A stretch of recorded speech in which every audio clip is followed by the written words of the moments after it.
तो सबसे पहले हम बात करते हैं परफॉर्मेंस टेस्टिंग होती क्या है और इसकी जरूरत क्यों है, और कौन कौन से मार्केट में इतने सारे टूल हैं। जैसे जब हमने सेलेनियम स्टार्ट किया तो सेलेनियम ने हमने बोला ना वेब ऑटोमेशन टूल है। सेलेनियम के कंपटीटर कौन कौन से थे आज के डेट में मार्केट में? कौन है तो कंपटीटर सेलेनियम का मार्केट में as open source? True compare जो कंपटीटर है वो है Cypress and Playwright. Cypress and Playwright ये ट्रू कंपटीटर है इसके। ठीक है। और बाकी जो अदर टूल्स हैं बहुत सारे, वो बैक एंड में सेलेनियम ही मोस्टली यूज कर रहे हैं। कस्टमाइज्ड टूल है बाकी वो, उनको हम कंपटीटर ऐसे नहीं बोल सकते, क्योंकि बैक एंड में जिसका खा रहा है उसी का लेके अपना नाम लगा रहे हैं, तो उसका कंपटीटर कैसे हो सकता है कोई? तो ट्रू कंपटीटर को जो है वो है साइप्रेस एंड प्लेराइट। वैसे ही परफॉर्मेंस टेस्टिंग में बहुत सारे टूल्स हैं। ठीक है। तो सबसे पहले टूल्स पे जाने से पहले हमें समझना होगा कि परफॉर्मेंस टेस्टिंग होती क्या है और किसी भी सिस्टम की परफॉर्मेंस टेस्ट करना क्यों इंपॉर्टेंट है। Right. So just a one example, you can consider your system. अगर आप सिंपल सा सोचो कि एक फोल्डर से डेटा दूसरे फोल्डर में आप कॉपी कर रहे हो ना, लेट्स से 2 GB डेटा एक फोल्डर से कॉपी किया दूसरे फोल्डर में मूव कर रहे हो, लेट्स से उसने 10 सेकंड्स ले रहा है। फॉर एग्जाम्पल, अगर साथ में आप 3 फोल्डर को कॉपी करना स्टार्ट करो, मतलब एक में एक और डाटा उठाया बी में कॉपी कर रही हो, फिर साथ के साथ सी का डेटा उठा के डी में और ई का डेटा उठा के एफ में, तो 3 प्रोसेस पैरेलल चालू हो गए। तब भी आपका 10 ही सेकंड लगेगा। लगेगा ज्यादा, ऑब्वियसली लगेगा, क्योंकि वो क्या होगा, थोड़ा स्लो हो जाएगा ना, क्योंकि पैरेलल प्रोसेस हुआ। फॉर एग्जाम्पल आप एक बार में एक काम कर रहे हैं प्रॉपर मन लगा के, वो फोकस्ड रहेगा। अब दूसरे हाथ से दूसरा भी काम करते रहो, तो कितना फोकस होगा? वो स्लोनेस आएगी ही आएगी। तो खैर ये प्रोसेसिंग के ऊपर होता है। तो जैसे हमारा ब्रेन प्रोसेस करता है किसी चीज को ना, कि मल्टीटास्किंग होते हुए भी कोई चीज जरूरी नहीं कि फिर वो फोकस जो होता है उसमें फोकस्ड होकर काम करता है, वो फास्ट होता है। और दूसरा अगर फोकस्ड नहीं होगा तो डिवाइड होगा, तो हर जगह उसको प्रोसेस करना पड़ेगा। तो ऐसे सिचुएशंस में क्या होगी, चीजें स्लो हो जाती है। आई बात समझ में? तो सेम वे जैसे सिस्टम में अगर आप मल्टीपल चीजें एक साथ ओपन कर दो तो सिस्टम स्लो हो जाता है, और एक एक चीज करके ओपन करो तो सिस्टम ठीक रहता है ना? तो ये क्या होती है सिस्टम की परफॉर्मेंस, कि सिस्टम पे जितना लोड पड़ेगा उसकी परफॉर्मेंस डाउन होगी। जितना लोड पड़ेगा परफॉर्मेंस डाउन होगा। जैसे फॉर एग्जांपल मैं आपको बोलूं एक लैपटॉप बैग है, ठीक है, यहां से 100 मीटर की रेस करनी है, तो आप दौड़ के जाओगे, हो सकता है कि स्पीड आपकी 20 से 30 हो। लेकिन लैपटॉप बैग की जगह मैं 4 लैपटॉप डाल दूं बैग में, तब आपकी परफॉर्मेंस पे असर पड़ेगा? आपकी डेफिनेटली स्पीड स्लो हो जाएगी। और लेकिन अगर वही 4-5 लैपटॉप की जगह पे मैं 20 लैपटॉप टांग दूं, अब बताओ क्या होगा फिर? है ना? तो ये क्या हुआ? तो किसी सिस्टम के अगर परफॉर्मेंस को टेस्ट करना है तो मींस हमें लोड सिस्टम पे देना पड़ेगा ना। तो हमें क्या करना होगा, सिस्टम पे लोड देना पड़ेगा, डिफरेंट डिफरेंट टाइप से लोड।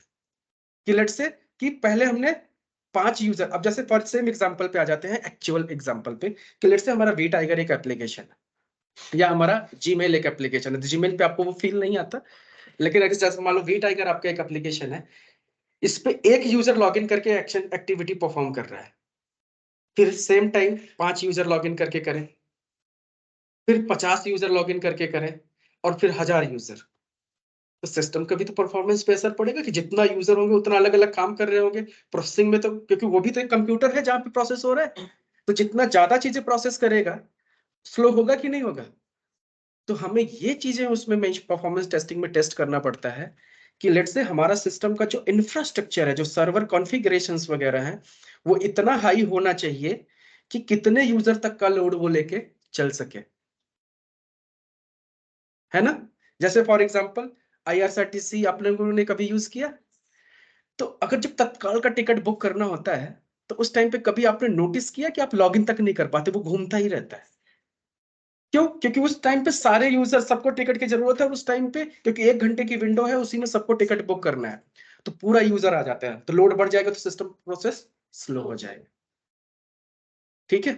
अब लेकिन बिजनेस को भी क्या चाहिए कि वो इतना भी हार्डवेयर स्ट्रॉन्ग नहीं कर सकते कि 10 करोड़ यूजर उस पर एक साथ जाए, क्योंकि उसकी कॉस्टिंग होगी ना, इतना सुपर कंप्यूटर रखना पड़ेगा उनको, फिर उसकी कॉस्टिंग कितनी हो जाएगी।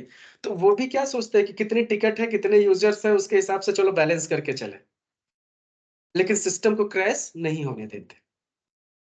नहीं तो सिस्टम क्या होगा अंदर से, सिस्टम भी तो क्या है, मान लो यही कंप्यूटर, इसको मैं सर्वर बना दूं, यहीं पे कोई एक्सेस करेगा तो एक टाइम आएगा कि हैंग हो जाएगा, सबका काम सबका काम बंद हो जाएगा, और हैंग हो गया सिस्टम ऑटोमेटिकली रीस्टार्ट हो जाएगा।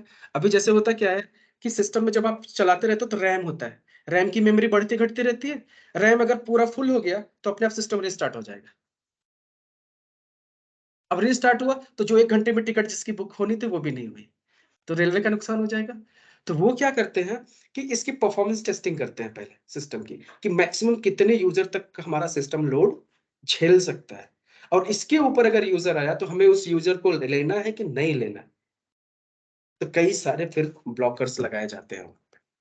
ठीक है, जैसे अब दूसरा एग्जांपल, कि जब कभी आपका फ्लिपकार्ट का, अमेजोन का सेल आता है, ठीक है, तो उस टाइम पे बहुत ज्यादा यूजर्स होते हैं, ऑन डेली बेसिस लेट से कि on an average 10 lakh user एक बार साइट पे रहते होंगे, लेकिन जब सेल आता होगा तो पर्टिकुलर टाइम फ्रेम के लिए हो सकता है करोड़ों में यूजर हो, तो करोड़ों के यूजर का भी परफॉर्मेंस देखो सेम चलता है मशीन का।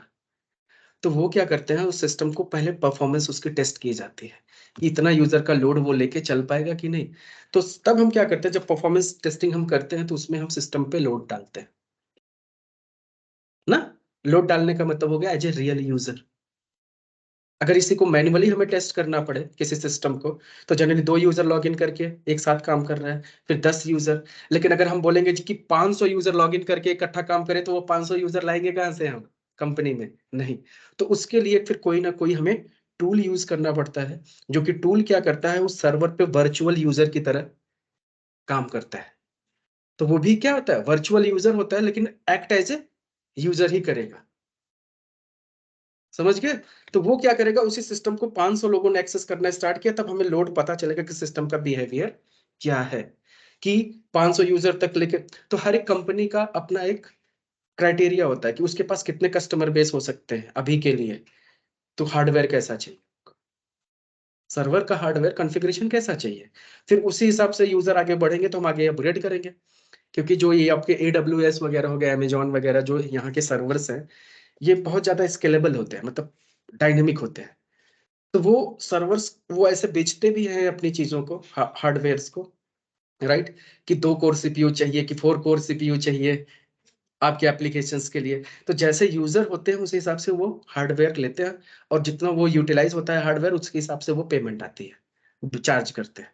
तो डायनेमिक है, अगर वही हार्डवेयर आपका फिक्स होगा, राइट, तो प्रॉब्लम हो सकती है कि मान लो आपने 2 कोर सीपीयू रखा कि चलो 500 यूजर तक ठीक है, किसी दिन 700 आए तो वो तो क्रैश हो जाएगा ना, तो नुकसान हो जाएगा। तो इसकी वजह से वो लोग क्लाउड पे चले गए हैं सारी के सारी डेटा। अब क्लाउड से क्या होता है कि वो ऑटोमेटिक स्केल होता है, कि अगर 1 लाख भी यूजर आ गए 500 के बदले, तब भी वो स्केल करके लेट से 20 से 25 कोर सीपीयू यूटिलाइज कर लेगा, लेकिन उस हिसाब से बिल दे देगा कि इस टाइम पे इतना टाइम पे इतने यूजर्स यूटिलाइज हुए, जिसकी वजह से इसके चार्जेस इतने हो गए। तो बेस्ड ऑन यूटिलाइजेशन अमेजॉन जो होता है वो बिलिंग करता है, और उसी हिसाब से लोग अपना यूज कर रहे हैं। तो अच्छा भी है, कम यूजर है, कम बिजनेस है, तो कम यूज हो रहा है, कम पैसे देने पड़ रहे हैं, ज्यादा यूजर है तो ज्यादा बिजनेस हुआ तो ज्यादा पैसे देने पड़ेंगे। तो अमेजॉन ने भी अच्छा काम किया, उसका भी बिजनेस अच्छा हो गया, और जो खरीद रहा है वो भी प्रॉपर चीजों में ले पा रहा है, नुकसान उसका भी नहीं है। नहीं तो खुद का हार्डवेयर रखने का मतलब खुद की पूरी टीम बनानी पड़ेगी, मेंटेनेंस, फिर कनेक्टिविटी, हर चीज देखना पड़ेगा ना, वो बहुत कॉस्ट जाता है उसका। क्लियर। तो परफॉर्मेंस टेस्टिंग का मतलब समझ में आया, कि different different set of load को डाल के सिस्टम की कंसिस्टेंट परफॉर्मेंस टेस्ट करना है, कि कब तक सिस्टम का बिहेवियर ठीक है, कब सिस्टम स्लो हो रहा है, और कब सिस्टम क्रैश हो जाएगा किस कंडीशन पे। तो ये जो बॉटल नेक फाइंड करना होता है, इसमें टर्म्स यूज होता है बॉटल नेक, कि सिस्टम का बॉटल नेक क्या है। तो bottle neck is something some point, कि जिसके बाद ये सिस्टम अब क्रैश हो जाएगा, कहां तक मैक्सिमम लोड वो यूटिलाइज कर सकता है, ले सकता है। तो वो कंसेप्ट हमारा बॉटल नेक पे आता है। तो परफॉर्मेंस समझे। तो परफॉर्मेंस सिस्टम की टेस्ट करने के लिए हमें सिस्टम में लोड टेस्ट करना जरूरी है, तो लोड डालना। तो अब परफॉर्मेंस के अंदर 2 चीजें होती है, एक होती है लोड टेस्टिंग, और दूसरा होता है स्ट्रेस टेस्टिंग। अब लोड टेस्टिंग का मतलब, जैसे वही बात हुई कि आपके ऊपर एक लैपटॉप दिया तो चल रहे थे, ठीक है, 2 लैपटॉप दिया तब भी चल रहे थे, तो लोड ले पा रहे हो आप, ठीक है। एक टाइम के बाद जब मैं आपको 20 लैपटॉप दे दिया तब आप चल नहीं पा रहे। मतलब हुआ ना कि जैसे हैप्पीली आप कोई काम कर रहे थे, अब मजबूर हो गए, अब नहीं उठा जा रहा है, अब नहीं चल पाएंगे, तो स्ट्रेस में आ गए आप, नहीं हो पाएगा आपसे ये। तो जनरली वो क्या हो गया, एक सिग्निफिकेंट अमाउंट ऑफ लोड जब सिस्टम पे पड़ता है, जिसके बाद सिस्टम परफॉर्म करना बंद कर दे, तो वो फिर क्या हो जाएगा, ठीक है, स्ट्रेस, स्ट्रेस टेस्टिंग।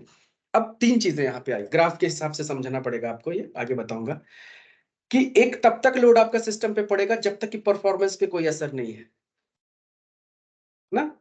जैसे फॉर एग्जांपल अगर 100 मीटर हमें दौड़ना है, एक लैपटॉप के साथ भी हम 10 सेकंड में, लेट्स से 1 मिनट में दौड़ पा रहे हैं, 10 लैपटॉप तक भी हम 1 मिनट में दौड़ पा रहे हैं, तो मतलब तब तक 10 यूजर तक सिस्टम के परफॉर्मेंस पे कोई असर नहीं हो रहा है। लेकिन जैसे ही 11 किया, तो हो सकता है कि अब 1 मिनट के बजाय इन्होंने 1 मिनट 3 सेकंड ले लिया। लेकिन जैसे ही लोड 15 किया, हो सकता है 1 मिनट के बजाय 2 मिनट लेना शुरू किया, लेकिन सिस्टम फिर भी काम कर रहा है, थोड़ा स्लो हुआ है। तो मेजरमेंट समझ में आ रहा है, कब तक स्मूथ है, फिर कब स्लो होना स्टार्ट हुआ, फिर कितने लोड पे कितना स्लो हुआ, फिर इतने लोड के बाद जाके अब चलना बंद हो जाएगा, फिर इसके बाद क्रैश हो जाएगा। तो यही क्या होता है, लोड फाइंड आउट करना। तो जब भी हम टेस्टिंग करते हैं इसकी, तो हमें ये क्लाइंट की रिक्वायरमेंट होनी चाहिए हमारे पास कि मैक्सिमम कितने लोड तक हमें टेस्ट करना है एप्लीकेशंस को, ना, तो उतना लोड हम डाल देते हैं। आई बात समझ में। तो अब परफॉर्मेंस टेस्टिंग को टेस्ट करने के लिए बहुत सारे टूल है मार्केट में। अब अगर हम ओपन सोर्स सॉल्यूशंस की बात करें, ओपन सोर्स सॉल्यूशंस में जे मीटर बहुत फेमस है और बहुत पुराना है, राइट। और जे मीटर की ब्यूटी क्या है, इससे आपको मैं एपीआई टेस्टिंग भी बताऊंगा।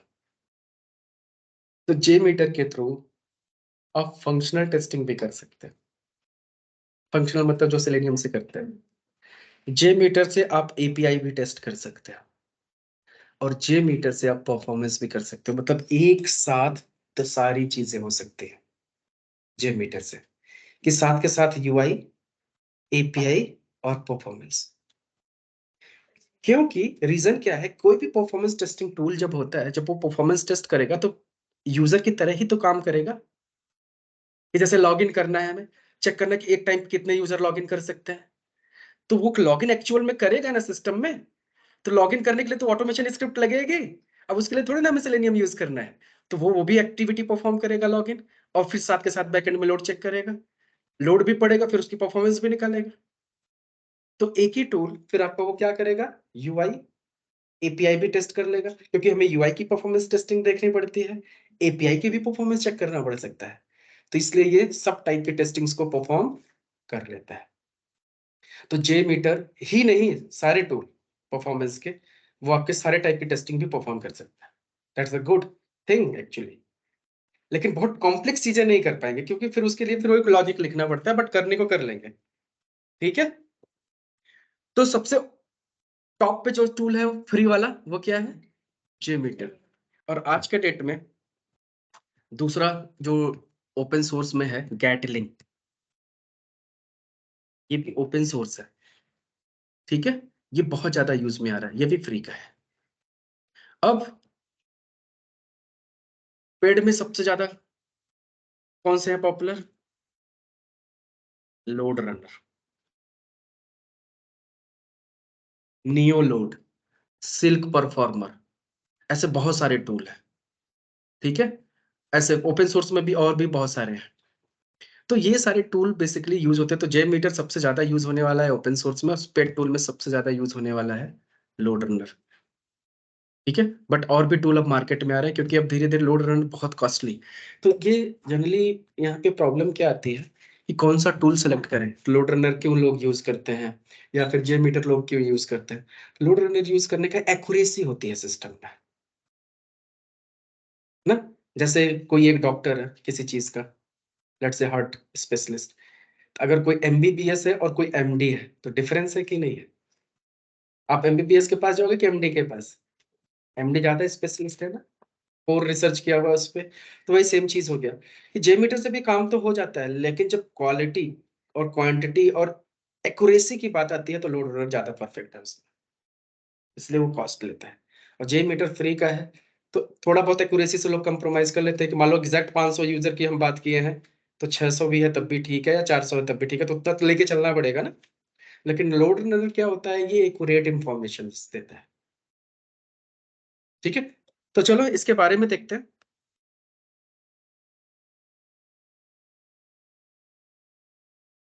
परफॉर्मेंस टेस्टिंग टूल्स, तो एटलीस्ट सारे टूल्स के बारे में आपको पता होना चाहिए। ठीक है, तो जैसे मैंने बताया ये क्या है, Apache JMeter, NeoLoad, WebLOAD, LoadRunner, LoadView, LoadNinja, BlazeMeter भी ये बहुत पॉपुलर है। फिर गैटलिंग है, लोड यूआई प्रो, ये सॉफ्ट यूआई का भाई है। फिर ये आईबीएम का प्रोडक्ट है, Rational Performance Tester, Silk Performance, right.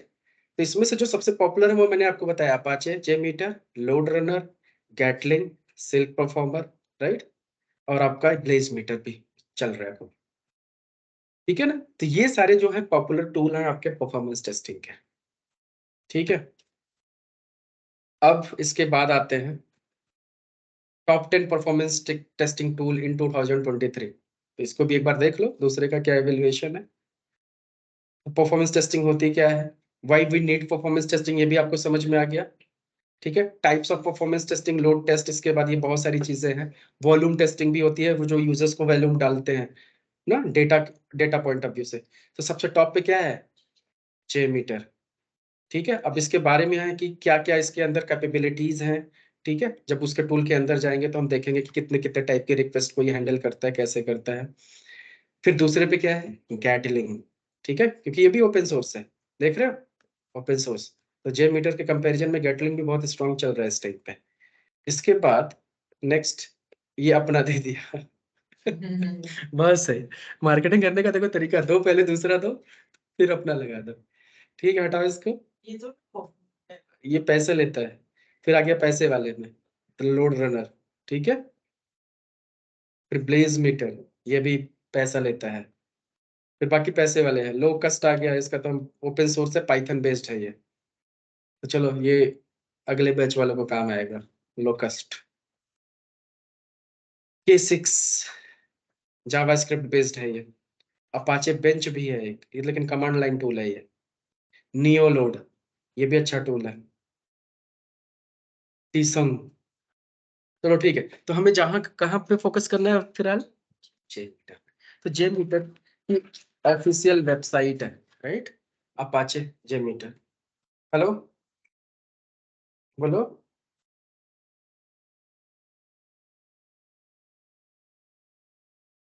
क्या लेना है, क्या कर रहे हो वहां पे? मेरे लिए एड्रेस मत लो बेटा, रहने दो, ठीक है। अरे ठीक है, अभी रहने दो, मैं बाद में ले लूंगा, ठीक है। हाँ, अभी तुम फिर से वो चेंज करना पड़ेगा, फायदा क्या, रहने दो। अरे ले लो भाई, तो ठीक है फिर। अरे मुझे नहीं बता रहा ना, देख के पता चलेगा ना, ऐसे कैसे मुझे पता चलेगा। ठीक है, मैं क्लास में हूँ, मैं क्लास में हूँ अभी। बेटा है मेरा, इतना बड़ा है, मेरे लिए शॉपिंग करने गया है। क्या, मुझे कुछ पता नहीं, देख के समझ में आता है ना, क्या बताऊं मैं इसे। अब वो पता नहीं क्या करेगा, जो भी कर रहा है करने दो, उसकी खुशी। ठीक है, तो जे मीटर, जाओ यहाँ से, गूगल पे सर्च करो, अपाचे जे मीटर। कुछ करो ना करो, कम से कम इंस्टॉल करके थोड़ा सा आज दिखा दो, जिससे कि खुश रहे ये कल तक। ठीक है ना, तो यहाँ से आप जा सकते हो, देखते हो, Apache JMeter application is a open source software, a 100% pure Java application, 100% pure Java application designed to load test functional behavior and measure the performance. It was originally designed for the testing web application, but has since expanded to other test functions. तो पहले specially design किया गया था web के लिए, but ये extend कर दिया गया सब डिफरेंट डिफरेंट टाइप की टेस्टिंग्स के लिए भी, राइट? क्लियर? अब क्योंकि जावा आपको पता ही है, तो आप इसको एक्सटेंड लेवल तक ले जा सकते हैं। अब जैसे कुछ परफॉर्मेंस टेस्टर्स जो मार्केट में है, राइट, अगर जिनको जावा नहीं पता, वो सिर्फ टूल यूज करता है, तो उस लेवल तक वो कंसेप्ट नहीं डिजाइन कर सकते। लेकिन आप क्या कर सकते हो, आप पूरा फ्रेमवर्क बना सकते हैं। वो जनरली फ्रेमवर्क नहीं बना पाते। आप क्या कर सकते हो, उसमें प्रॉपर फ्रेमवर्क बना के पूरी परफॉर्मेंस को टेस्ट कर सकते हैं। और बहुत रेयर ऐसा होता है कि अब कोई फ्रेमवर्क बनाने वाला मिले परफॉर्मेंस में, क्योंकि जावा जिसको आएगी वही कुछ सब कुछ कर सकता है। ठीक है, तो अब यहाँ पे what can I do with Apache JMeter, तो इसमें वेब, अब जनरली वेब की टेस्टिंग जब हम करते हैं तो उसमें HTTP HTTPS ही तो होता है। अब चाहे एप्लीकेशन किसी भी टेक्नोलॉजी में बनी हो, डजंट मैटर। जैसे सेलेनियम किसी भी टेक्नोलॉजी में बना हो एप्लीकेशन, हम टेस्ट कर पाते हैं सेलेनियम से, सेम वे विथ जेमीटर, किसी भी टेक्नोलॉजी में बना हो। सॉप एंड रेस्ट, देखो वेब सर्विसेज की भी हम टेस्टिंग कर सकते हैं इसके अंदर, FTP डेटाबेस कनेक्शन, मतलब जो सारी चीजें, सब चीजें इसके साथ हम कर सकते हैं। ये इसकी ब्यूटी है। Clear? All feature test ID that allows fast test plan recordings from the browser to native application building and debugging. CLI mode में भी हम रन कर सकते हैं इसको, जेनकिन से इंटीग्रेट कर सकते हैं, मतलब सब चीजें हम कर सकते हैं इसमें। तो ये सब चीजों को पढ़ने में टाइम ज्यादा नहीं लगने वाला, क्योंकि बैकग्राउंड में आपको सब पता है, सिर्फ हमें उसको इम्प्लीमेंट करना है। ठीक है, तो चलो इंस्टॉल करते हैं सबसे पहले। तो कौन सा लेटेस्ट वर्जन है? डाउनलोड्स। तो सबसे पहले डाउनलोड्स में जाओ। We recommend you use a mirror to download our release build, you must verify the integrity। Okay ठीक है, तो यहाँ पे आओ, तो बाइनरीज यहाँ पे है, तो ये हम लेंगे। ठीक है, जिप फाइल, जिप फाइल। नहीं, तुम्हारे पे जिप नहीं चले, तुम भी ले सकते हो जिप पे, क्योंकि इसमें तो वो जिप है, कोड है ना सिर्फ।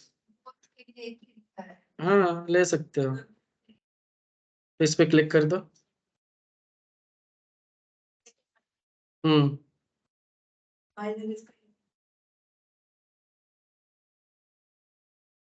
तो यहाँ से जाओ, लेटेस्ट वर्जन है, इसको यहाँ से लेट से मैंने एक्सट्रैक्ट किया, एक्सट्रैक्ट टू अपाचे 5.6.2। कहाँ गया एक्सट्रैक्ट होके, हो रहा है।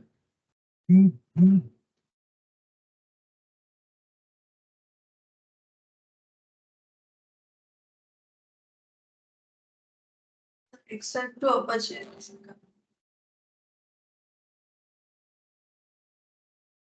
अब यहाँ से इसकी पूरी की पूरी, हाँ, एक्सट्रैक्ट कॉल करो, कुछ भी करो, तो सिर्फ अब इस फोल्डर को यहाँ से कट कर लो।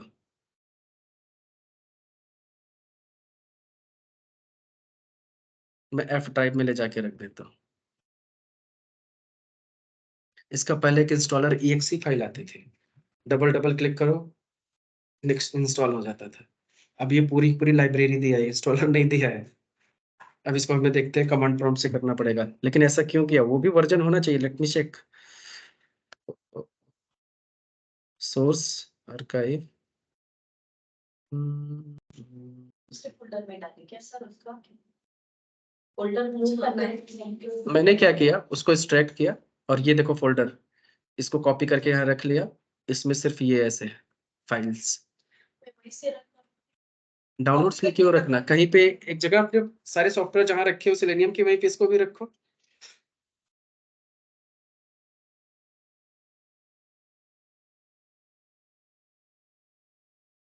JMeter 5.6.2 इंस्टॉलेशन, 5.2 ही था ना?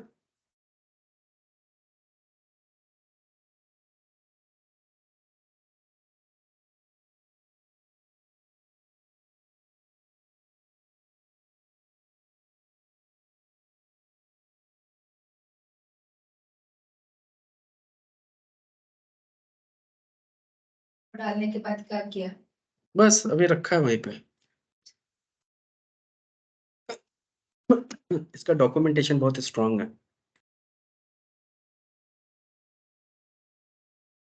Get started.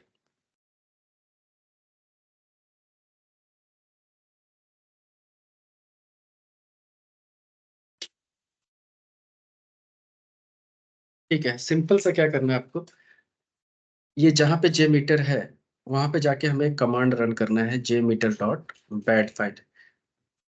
इस बैट फाइल को सिंपली से हमें रन करना है। These file are found into the bin directory. तो जस्ट बिन डायरेक्टरी में जाओ। ओ नो, यहाँ पे ये हमारा अपाचे जे मीटर का फोल्डर है, इसके अंदर बिन है, बिन के अंदर जे मीटर डॉट बैट, ये है ना, ये बैट फाइल। तो इस बैट फाइल को क्या करना है, सिंपल सा डबल क्लिक, ये कमांड रन करेगा और जे मीटर स्टार्ट कर देगा। देखो जे मीटर स्टार्ट हो रहा है, ये इसको मिनिमाइज करके रखो। ये हो गया, जे मीटर आपका स्टार्ट हो गया। अब ये एक यूआई है, इसको सीखना इसलिए आसान है, जैसे आपने माइक्रोसॉफ्ट एक्सेल और वर्ड का भी कोर्स किया, तो वर्ड का भी कोर्स किया था, फिर ऐसे क्यों कर रहे हो? अच्छा, तो मैं वही बता रहा हूँ कि एक्सेल और माइक्रोसॉफ्ट वर्ड पे काम नहीं किया आपने, लेकिन आप चला लेते हो, क्यों? क्योंकि यूजर फ्रेंडली है, क्योंकि जिसका जीयूआई होता है उसको चलाना आसान होता है, हम जाके ऑप्शन खोज लेते हैं। तो सेम तरीके से जे मीटर पे भी काम करना इसलिए आसान है क्योंकि ये यूआई है, इसमें कोड नहीं लिखना है, रेयरेस्ट हालत में कोड लिखना पड़ेगा थोड़ा बहुत, नहीं तो पूरा काम क्या करेगा ये टूल खुद करे। समझ गए? तो इसी टूल में जाके हम टेस्ट प्लान बनाएंगे, इसी के अंदर फिर हम स्टेप्स डिफाइन करेंगे कि कौन कौन सा सिनेरियो बनाना है, हमें कैसे परफॉर्मेंस टेस्ट करना है, रिपोर्ट। तो इसके अंदर बहुत सारे प्लगइन्स हैं, हर चीज का हमें प्लगइन इंस्टॉल करना पड़ेगा। प्लगइन इंस्टॉल करेंगे तो वो रिपोर्ट जनरेट करेगा, रिपोर्ट के लिए रिपोर्ट का प्लगइन लो, इसके लिए उसका प्लगइन लो, फिर ये करना स्टार्ट करो, सीक्वेंस सेट कर देंगे, काम खत्म। ठीक है, तो इंस्टॉलेशन डन हो गया? नहीं, सर कहाँ गए थे आप बैट फाइल में? हाँ, बैट फाइल को डबल क्लिक करो बस।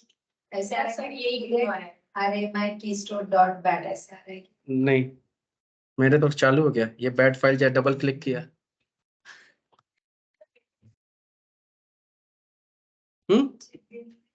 तुम्हारा भी इंस्टॉल हो गया, आ गया ये विंडो, बस ठीक है, यही चाहिए, इतना ही। इसमें और कुछ करना नहीं है इंस्टॉलर। ये जब भी जे मीटर पे काम करना है, इसको डबल क्लिक करके स्टार्ट करना है, काम करना है, फिर इसको जे मीटर को बंद कर दो, बात खत्म। और अगर अगर आपको चाहिए तो यहाँ से जे मीटर पे राइट क्लिक करो और सेंड टू डेस्कटॉप शॉर्टकट। अब ये यहाँ पे आ गया, तो जब भी जे मीटर स्टार्ट करना हो डबल क्लिक यहाँ से करने का, ये स्टार्ट हो जाएगा। इनमें जाने के बाद कहाँ जा रहे हो बताओ? जे मीटर डॉट बैट। तुम्हारा हो गया स्टार्ट? कमांड प्रॉम्प्ट में जस्ट उसको डबल क्लिक करना है, बैट फाइल को।